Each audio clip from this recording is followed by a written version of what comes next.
بسم الله الرحمن الرحيم. الحمد لله حمدا كثيرا طيبا مباركا فيه كما يحب ربنا ويرضاه، وأشهد أن لا إله إلا الله وحده لا شريك له، وأشهد أن محمدا عبده ورسوله صلى الله عليه وعلى آله وأصحابه ومن اتبع هداه إلى يوم الدين. أما بعد.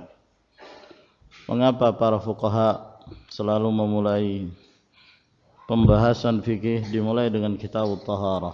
Hendak ya akhi sahib an-nadhara.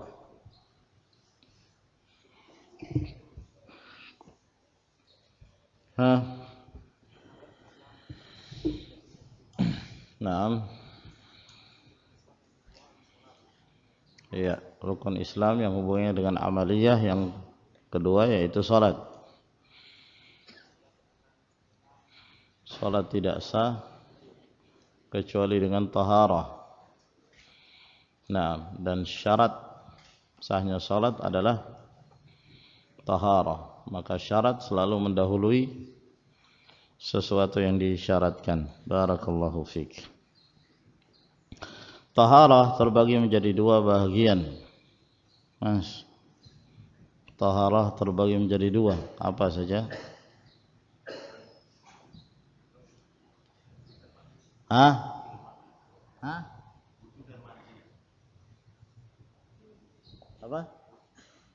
Wudu dan mandi. Khairan insyaallah. Taharah terbagi menjadi dua. Apa itu?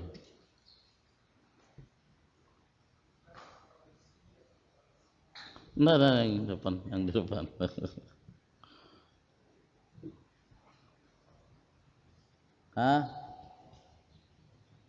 Taharah apa?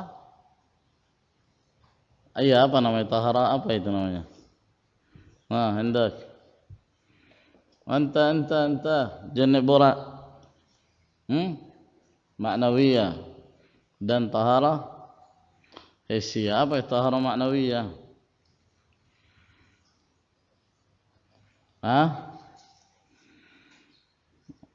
Irfa sautak.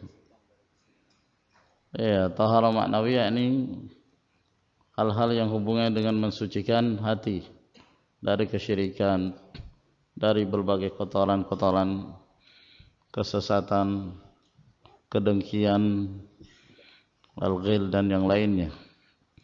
Sedangkan taharah hissiyah yaitu taharah yang hubungannya dengan tubuh, yang itu yang akan dibahas dalam pembahasan fikih. Sekarang kita masuk ke definisi taharah. Rahim, apa definisi taharah secara bahasa? Secara bahasa, apa makna taharah? Bersuci, suci dari berbagai kotoran. Secara istilah, mengangkat gelas. Apa yang diangkat? Hadath. Naam. Dan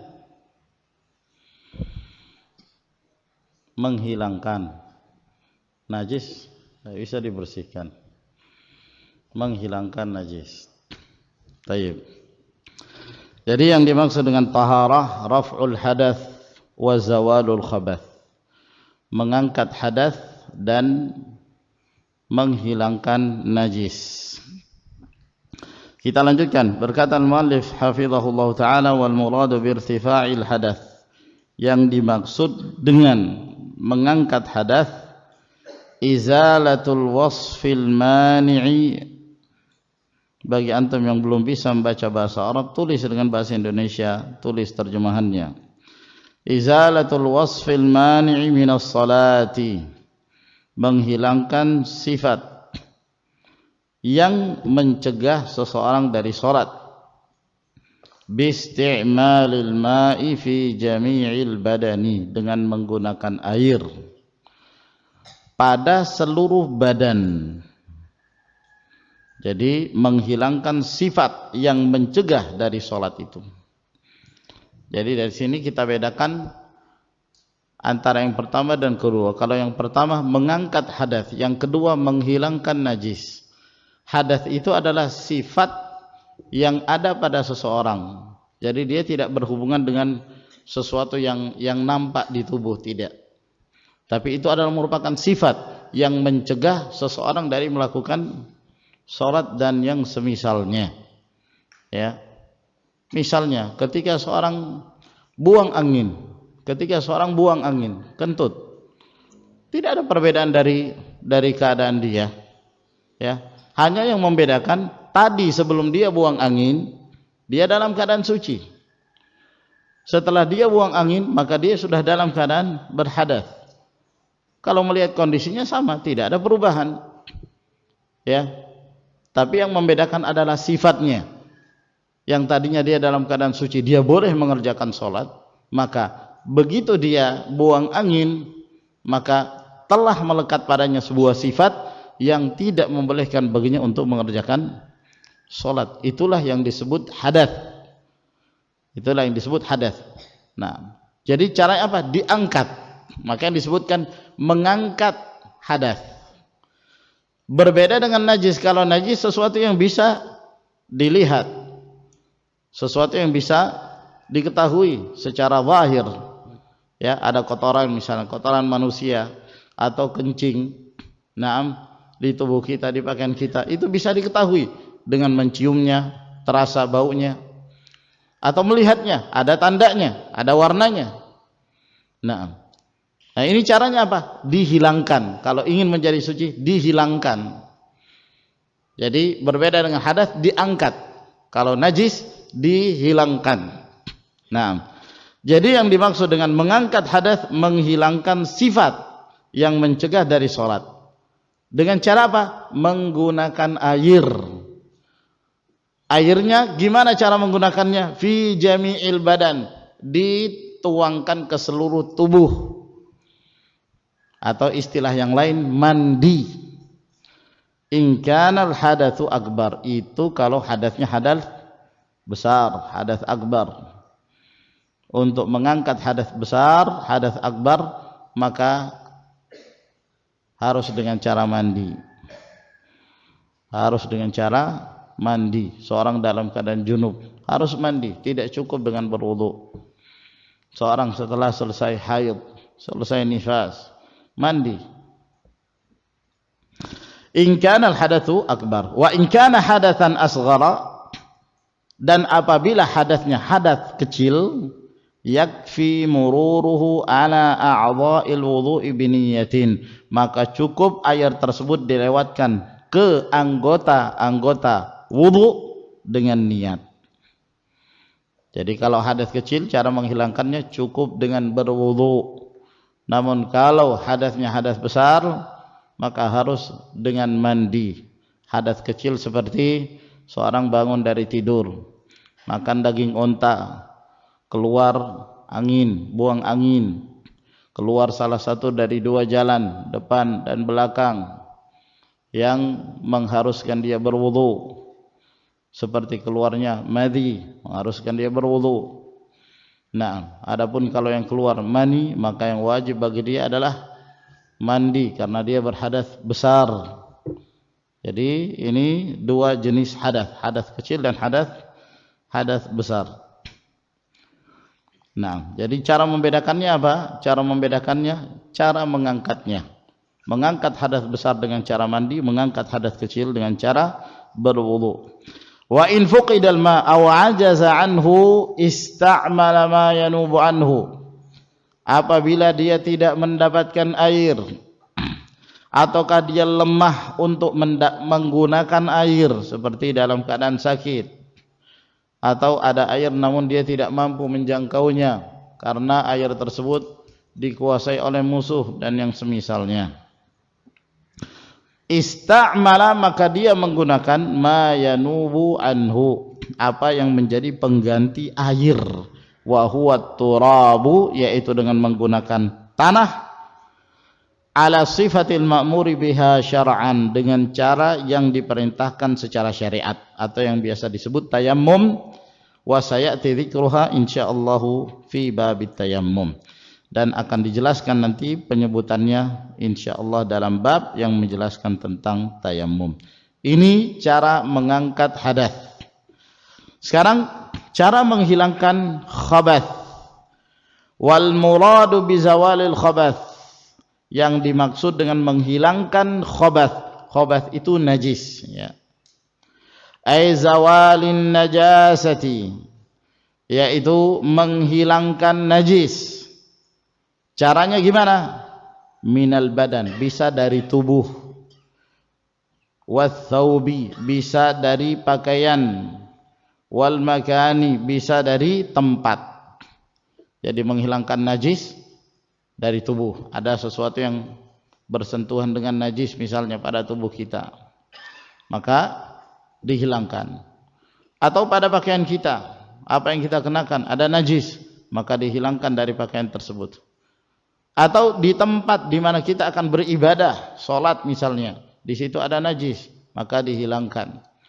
Jadi menghilangkan najis di mana najis tersebut diletakkan, di mana najis tersebut terdapat, maka yang dihilangkan adalah di tempat di mana letak najis tersebut.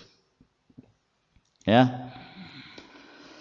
Fattaharatu al-hissiyatu ala naw'aini, maka taharah secara hissiyah itu terbagi menjadi dua bahagian, ya, dari apa yang telah kita sebutkan sebelumnya. Taharatu hadatsin, yang pertama yaitu bersuci dari hadas. Jadi kembali kepada definisi yang dimaksud dengan taharah, mengangkat hadas atau menghilangkan najis. Berarti taharah terbagi menjadi dua. Ada taharah yang sifatnya mengangkat hadas, ada taharah yang sifatnya menghilangkan najis. Adapun taharah yang pertama yaitu mengangkat hadas, wa takhtassu bil badan, ini khusus pada tubuh seseorang, tidak ada hubungannya dengan yang lain. Jadi untuk mengangkatnya khusus hubungannya dengan tubuh, dengan berwudu yang dibasuh juga tubuh, atau dengan mandi yang dibasuh juga tubuh. Wa taharatu khabath, dan yang kedua bersuci dari najis. Bersuci dari najis. Wa takunu fil badani wath thawbi wal makan. Maka terbagi menjadi tiga. Membersihkan najis bisa pada tubuh, bisa pada pakaian, dan bisa pada tempat ibadah. Nah, wal hadatsu ala naw'ain, hadas terbagi menjadi dua. Hadatsun asghar, yaitu hadas yang kecil. Cara mengangkatnya dengan apa? Berwudu. Wa huwa ma yajibu bihi alwudu, yaitu yang diwajibkan padanya berwudu apabila dia hendak mengangkatnya. Wa hadatsun akbar, dan hadas yang besar, wa huwa ma yajibu bihi alghuslu, yaitu yang wajib padanya mandi. Kalau seseorang dalam keadaan junub lalu dia hanya berwudu saja, maka belum hilang sifat hadas yang ada pada dirinya, maka belum sah solat yang dia kerjakan. Apabila dia mengerjakan solat dalam keadaan dia hanya berwudu sementara dia dalam keadaan junub, harus dia mandi, harus dia mandi. Nah, kenapa? Karena itu adalah hadas yang besar. Apabila dia hendak menghilangkan hadas besar dengan menggunakan pengangkat hadas yang kecil, maka hadas besar itu tidak akan terangkat. Berbeda dengan sebaliknya, apabila seorang dalam keadaan berhadas besar lalu kemudian dia mengangkatnya dengan mandi, maka hadas yang kecil pun sudah ikut terangkat menurut pendapat yang paling sahih, dan itu pendapat jumhur ulama. Wal khabathu ala thalathati anwa', adapun najis ada 3 jenis. Maksudnya cara menghilangkannya. Cara menghilangkan najis bisa dengan 3 cara. Yang ketiga cara ini masing-masing tergantung keadaan najisnya, tergantung jenis najisnya. Yang pertama, khabathun yajibu ghusluh. Ada najis yang wajib untuk dibasuh, wajib untuk dicuci. Ya, najis yang wajib untuk dibersihkan dengan air. Nah, seperti misalnya madhi, ada madhi yang keluar, maka dibasuh. Nah, demikian pula al-wadi, keluar, basuh.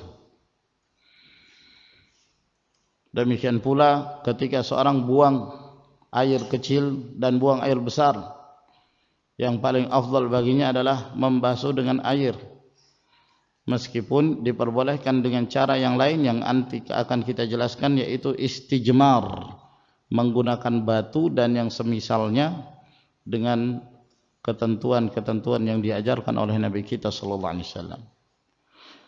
Wa khabathun yajibu nadhuh, dan ada najis yang dihilangkannya dengan cara nadh, ar-rash, dipercikkan, tidak harus dicuci, namun cukup dipercikkan sudah cukup. Seperti misalnya kencing anak laki-laki yang kecil yang masih menyusui dan belum makan. Kencing anak laki-laki yang masih kecil, yang masih disusui, yang belum makan. Nabi sallallahu alaihi wasallam mengatakan yurashu min baulil ghulam wa yughsalu min baulil jariyah. Adapun air kencing anak laki-laki kecil, ya, itu dipercikkan cukup. Sedangkan wanita harus dibasuh. Wa khabathun yajibu mashuh, ada pula najis yang wajib untuk dimasah, cukup dimasah,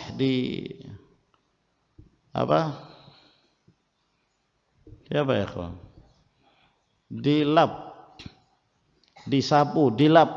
Nah, seperti misalnya najis yang terdapat di sendal, di sepatu. Nah, Rasulullah sallallahu alaihi wasallam seperti yang disebutkan dalam hadis Abu Sa'id Al-Khudri, mencukupkan dengan menggosokkan, ya, membersihkan dengan cara digosokkan, lalu kemudian setelah dia melihat bersih, cukup dia boleh masuk ke masjid dengan memakai sendalnya, lalu kemudian mengerjakan sholat dengannya. Nah, walhasil ini tata cara membersihkan najis sesuai dengan keadaannya, dan itu semua kembali kepada tuntunan Rasulullah sallallahu alaihi wa ala alihi wasallam. Berarti dari apa yang kita jelaskan di sini, ya, maka taharah itu tugasnya dua, mengangkat hadas dan menghilangkan najis, itu saja tugasnya. Nah, mengangkat hadas dan menghilangkan najis. Cara membedakan antara mengangkat hadas dan menghilangkan najis, para ulama menyebutkan beberapa perbedaan. Perbedaan yang pertama, seseorang yang mengangkat hadas harus disertai dengan niat. Mengangkat hadas harus disertai dengan niat. Tanpa niat hadas tidak akan terangkat. Ya, apabila seorang dalam keadaan junub lalu kemudian dia masuk ke kamar mandi membasahi seluruh tubuhnya dalam keadaan dia tidak berniat untuk mengangkat hadas besar, maka meskipun dia mandi berkali-kali sampai bersih dari ujung rambut sampai ujung kuku kakinya, maka dia tetap disebut sebagai orang yang berhadas. Kenapa? Innamal a'malu binniyat. Amalan itu tergantung niat. Dia harus berniat. Tanpa niat tidak akan terangkat. Berbeda dengan menghilangkan najis. Kalau menghilangkan najis, najisnya sudah hilang, selesai masalah. Meskipun dia tidak meniatkan untuk menghilangkannya. Salah satu contoh, misalnya seorang berpakaian, dia tahu bahwa di pakaiannya ini ada air kencing anak. Tadi mungkin dia menggendong anak kecil, lalu kemudian anak kecil tersebut kencing sehingga mengenai pakaiannya. Dia tahu bahwa pakaiannya itu terkena najis. terkena kencing. Lalu kemudian dia berangkat pulang ke rumahnya, hujan deras yang akhirnya membasahi tubuhnya, nah, dan membasahi pakaian tersebut, dan akhirnya menghilangkan athar, menghilangkan bekas dari air kencing itu. Meskipun dia tidak meniatkan, dia tidak harus mengatakan saya berniat dengan bermandi-mandi hujan untuk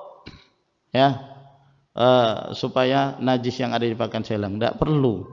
Begitu sudah hilang, selesai masalah.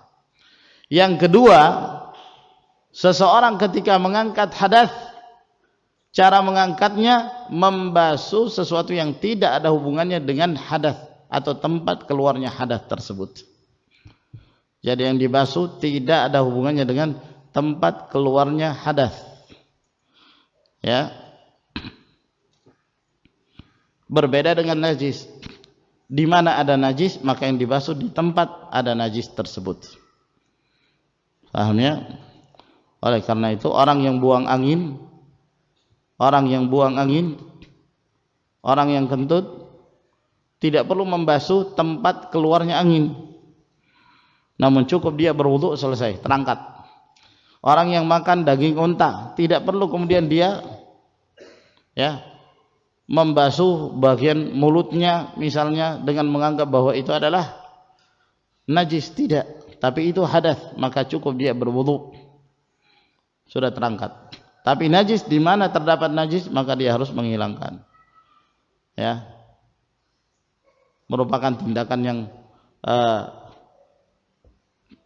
tidak masuk akal. Najisnya di tangan, yang dibasuh kaki misalnya.